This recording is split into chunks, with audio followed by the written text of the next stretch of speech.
हाँ तो बच्चों, अपना अगला टॉपिक है भौतिकी की उत्तेजना। कि भौतिकी एक्साइटमेंट ऑफ फिजिक्स, फिजिक्स का हम कहाँ कहाँ यूज कर सकते हैं। पहला, दैनिक जीवन में जितनी भी घटना होती है उनको क्या करना है, समझना। किसकी सहायता से समझते हैं सर? फिजिक्स। जैसे आपने सुना है बादलों का बनना, इंद्रधनुष, आवाज क्यों आती है, बहुत सारे, अपवर्तन, परावर्तन। यानी दैनिक जीवन में जो भी घटना होती है, सामने वाला हमको क्यों दिखाई दे रहा है, अपवर्तन के कारण, परावर्तन के कारण, या अदर। फूल है वो लाल रंग का है तो लाल ही क्यों है, हरा है तो हरा क्यों है। आसमान कैसा दिखाई देता है, नीला है तो क्यों है। सूर्य सुबह शाम के लगभग नारंगी लाल जैसा दिखाई देता है, ऐसा क्यों है। ये सब हम किसके अंतर्गत पढ़ते हैं? फिजिक्स। यानी इन सब घटनाओं की सब किसकी सहायता से समझते हैं? फिजिक्स। दूसरा है विभिन्न प्रकार के प्रयोगों को करना। हम बहुत सारी चीजें देखते हैं, समझने की कोशिश करते हैं, नहीं समझ में आती है, तरह तरह की क्या निकालते हैं, प्रैक्टिकल्स करते हैं, चेंज करते रहते हैं कि ये चीज ऐसे से ऐसे कैसे बनी, क्यों बनी, सही है गलत है।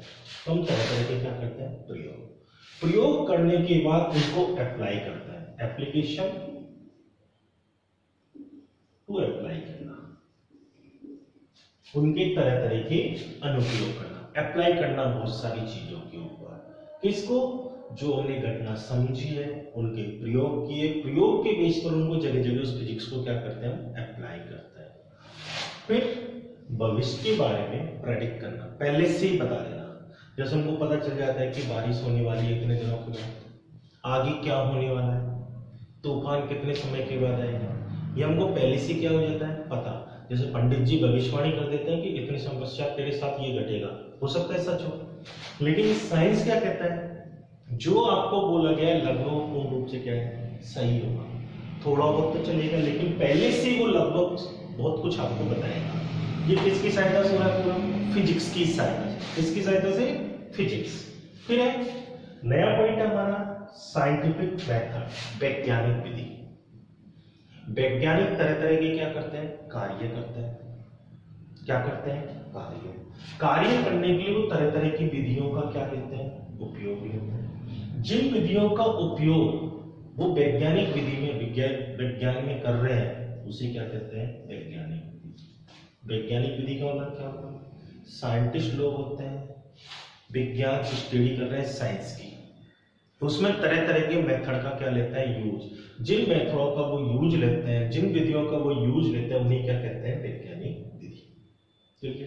अब इस वैज्ञानिक विधि के मेनली कितने पार्ट लेते हैं, वो 4।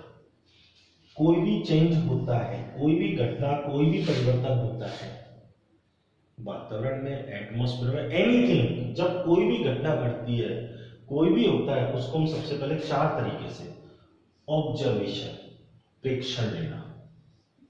क्या लेते हैं उसके, प्रेक्षण भी लेना। मेजरमेंट करना, मापना, तोलना, उसके बारे में जानकारी। एक्सपेरिमेंट, क्या करना, प्रयोग करना। एंड लास्ट में क्या निकाला जाता है, रिजल्ट, परिणाम निकालते हैं। सबसे पहले क्या करेंगे, कोई भी घटना है, घटना को देखा जाता है, कैसे हो रही है, क्यों हो रही है, उसको ऑब्जर्व करके उसके तरह तरह के जो भी है ऑब्जर्वेशन देख लिया, फिर उसको मेजर किया, क्या है, कैसा है। देन उसके बेस पर तरह तरह के क्या किए जाते हैं, प्रैक्टिकल्स। उन प्रैक्टिकल्स का क्या निकाला जाता है, रिजल्ट। और जो रिजल्ट निकाले गए उसी को नाम दिया गया सिद्धांत। तरह तरह के प्रयोग किए गए, तरह तरह के प्रेक्षण लिए, ऑब्जर्वेशन किए गए, उनके द्वारा कोई ना कोई रिजल्ट निकालते हैं, कोई ना कोई हाइपोथेसिस बनाई जाती है, कोई ना कोई ढांचा बनाया जाता है। रिजल्ट एक तरीके से क्या है, परिकल्पना, उसी को नाम देते हैं सिद्धांत। तो बच्चों, अभी आपने पढ़ा था वैज्ञानिक विधि क्या है। वैज्ञानिक विधि से क्या होता है, एक रिजल्ट निकलता है, एक हाइपोथेसिस डेवलप होती है, ढांचा तैयार होता है, उस ढांचे को नाम दिया जाता है सिद्धांत या नियम। तो सिद्धांत क्या है? सिद्धांत किसे कहते हैं? सिद्धांत के द्वारा केवल एक विशेष प्रकार की घटना, एक स्पेशल घटना की क्या करते हैं? व्याख्या, या उससे रिलेटेड जितनी भी घटना होती है उनकी क्या की जाती है? व्याख्या की जाती है। उसे क्या कहते हैं? सिद्धांत। जैसे हाइगेन ने अपना क्या किया था? तरंग सिद्धांत। इसने बोला प्रकाश किसके रूप में होता है? तरंग के रूप में होता है। इसने प्रकाश की तरंग प्रकृति बता दी, और प्रकाश की तरंग से रिलेटेड जो भी है उन सब की इसने क्या की? व्याख्या कहलाएगी। सेकंड कौन आया? विद्युत चुंबकीय तरंग सिद्धांत भी था। इसने बोल दिया प्रकाश विद्युत चुंबकीय तरंग के रूप में गतिशील होता है, और उससे रिलेटेड व्याख्या कर दी। क्लियर है? क्वांटम सिद्धांत, ये केवल उनकी व्याख्या किया जिसमें प्रकाश की कणीय प्रकृति को बता दिया। प्रकाश किसके रूप में? कण। और उससे रिलेटेड जितनी भी है, उससे रिलेटेड जो भी घटना है उन सब की इसने क्या कर दी? व्याख्या। ये तो हो गया हमारा सिद्धांत। नियम, यदि बहुत सारी घटनाओं को, अनेक संबंधित घटनाओं को हम एक साथ व्याख्या कर दें तो उस सिद्धांत को क्या कहते हैं? नियम। यानी एक तरीके सिद्धांत से क्या बना? नियम। जब एक साथ बहुत सारी घटनाओं की क्या की जाए? व्याख्या। जैसे आपने देखा होगा ऊर्जा संरक्षण का नियम बहुत सारी घटनाओं से रिलेटेड है। न्यूटन की गति के नियम, गति से रिलेटेड जितनी व्याख्या, यदि कोई वस्तु स्थिर है तो स्थिर रहेगी, गतिशील है तो हर चीज से रिलेटेड है। गुरुत्वाकर्षण का नियम, पृथ्वी प्रत्येक वस्तु को अपनी ओर क्या करती है? आकर्षित करती है। इसी प्रकार सूर्य अपने चारों जो भी चीज है उन सबको अपनी ओर क्या कर रहा है? खींच रहा है। सबसे पूरे ब्रह्मांड में सबसे ही क्या है? रिलेटेड है, तो उसे कहते हैं नियम। क्लियर? टेक्नोलॉजी, प्रौद्योगिकी है क्या? प्रौद्योगिकी किसे कहते हैं? जो अनुपयोगी चीजों को हमारे उपयोग के लिए बनाता है। नॉन रिसोर्सेज, जो मेरे कोई काम के नहीं है, हम टेक्नोलॉजी का यूज लेते हैं और उनको रिसोर्स में बदल देते हैं। अनुपयोगी को जो उपयोगी में बदलता है उसे टेक्नोलॉजी के नाम से ही जानते हैं। आजकल इसका नाम व्यवहारिक विज्ञान भी कहलाता है। क्या कहलाता है? क्यों कहलाता है? हमने बहुत सारे सिद्धांत पढ़े, नियम पढ़े, इनका पदार्थ के ऊपर तरह तरह के प्रयोग किए जाते हैं। नई नई टेक्नोलॉजी को हम क्या, नई नई टेक्निक को क्या करते हैं? डेवलप करते हैं, टेक्नोलॉजी बनाई जाती है, फिर उसका मनुष्य के लिए क्या होता है? उपयोग। न्यू जनरेशन ज्यादा से ज्यादा क्या करती है? यूज लेती है, डेवलपमेंट किया जाता है, उसे हम क्या कहते हैं? व्यवहारिक विज्ञान। जैसे सिलिकॉन चेन, सिलिकॉन होता है, सबको पता है कि ये अर्धचालक होता है, जिसकी चालकता चालक से कम और कुचालक से क्या होती है? अधिक। ये तो पता है। सिलिकॉन चिप होने को तो एक बहुत छोटी सी है, लेकिन उसके कारण बहुत सारी चीजें मिक्स है। एक छोटी सी चीज में बहुत सारे डाटा को क्या किया जाता है? कलेक्ट किया जाता है, और इसका उपयोग आज किसमें किया जा रहा है? लैपटॉप में, डेस्कटॉप में, एलईडी, टीवी, बहुत सारी चीजों में इसका क्या हो रहा है? उपयोग होता है। क्लियर है? अब प्रौद्योगिकी किसके लिए? समाज की उन्नति। हमारा समाज, सोसाइटी है, उसको डेवलप करने के लिए टेक्नोलॉजी की रिक्वायरमेंट होती है। किसकी रिक्वायरमेंट होती है? टेक्नोलॉजी की। किसको? समाज को डेवलप करने के लिए। और उत्तम टेक्नोलॉजी होगी, जितनी अच्छी होगी, जितनी बेस्ट होगी, उतना ही समाज तेजी से क्या होगा? डेवलप होगा। पहले इंडिया डेवलप ही नहीं था, बिल्कुल नीचे गया था। धीरे धीरे नई टेक्नोलॉजी आई, आज इंडिया बहुत ज्यादा क्या हो गया है? डेवलप हो चुका है। ये सबको पता है। इंडिया में तरह तरह की टेक्नोलॉजी है, किसान भी नई नई टेक्नोलॉजी का क्या ले रहे हैं? यूज ले रहे हैं। क्लियर? और उत्तम टेक्नोलॉजी क्यों जरूरी है? विकास के लिए। जितना विकास के लिए क्या चाहिए? ऊर्जा। और ये ऊर्जा मनुष्य को बहुत सारे रूप में मिल रही है। जैसे मनुष्य कोई भी चीज लेता है तो उसको रासायनिक ऊर्जा मिली, उससे उसको क्या मिलती है? शारीरिक ऊर्जा, जिससे वो क्या करता है? काम करता है, सोचता है, समझता है, और धीरे धीरे नई टेक्नोलॉजी का क्या करता है? विकास करता है। तो अभी हमने क्या पढ़ा है?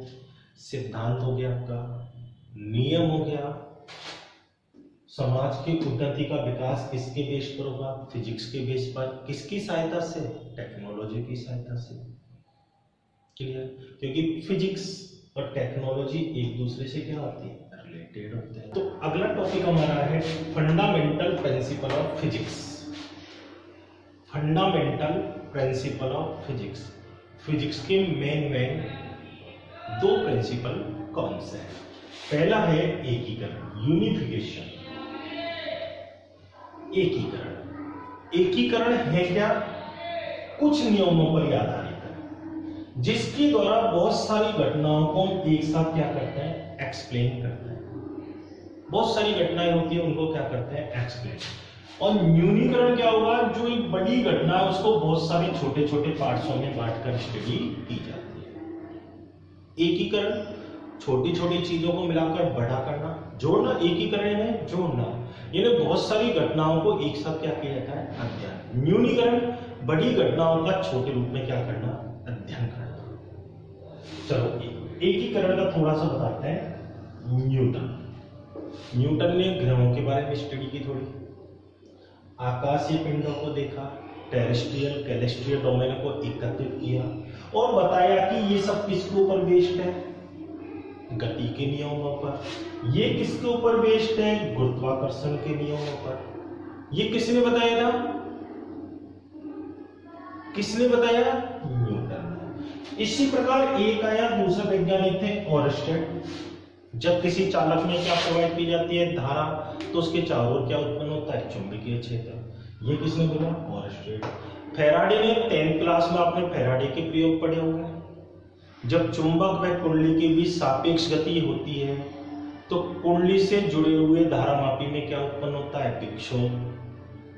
विक्षोभ आ रहा है, उसमें क्या बह गया? धारा। तो इन दोनों ने विद्युत क्षेत्र एवं चुंबकीय क्षेत्र दोनों को मिला दिया और विद्युत चुंबकत्व का क्या किया? Development, electromagnetism. विद्युत क्षेत्र और चुंबकीय क्षेत्र को मिलाकर इलेक्ट्रोमैग्नेटिज्म यानी विद्युत चुंबकत्व को क्या किया?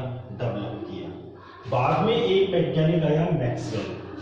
मैक्सवेल ने इस विद्युत चुंबकत्व के बेस पर, प्रकाशिकी के बेस पर इन दोनों को मिला दिया और उसने इलेक्ट्रोमैग्नेटिक वेव्स बना दी। ईएमडब्ल्यू विद्युत चुंबकीय तरंगें, इलेक्ट्रो मैग्नेटिक वेव। ये किसने बनाई? इलेक्ट्रोमैग्नेटिक और ऑप्टिक्स दोनों को मिला के की गई। एकीकरण में क्या करते हैं? कोई भी बड़ा सिस्टम, बहुत बड़ी चीज की स्टडी करनी है, उसको छोटे छोटे, जैसे बुक मान लो, हमको बुक की स्टडी करनी है, क्या करते हैं? हम एक एक चैप्टर पढ़ते हैं, फिर चैप्टर को भी और छोटे छोटे पार्ट्स में डिवाइड किया गया, फिर उस पार्ट्स के भी क्या बने? पार्ट्स। तो छोटे छोटे रूप में क्या करना? स्टडी करना क्या कहलाता है? न्यूनीकरण। और बड़े रूप में स्टडी करना, सीधा ध्यान रखना, एकीकरण। बड़े रूप में एकीकरण और छोटे रूप में स्टडी करना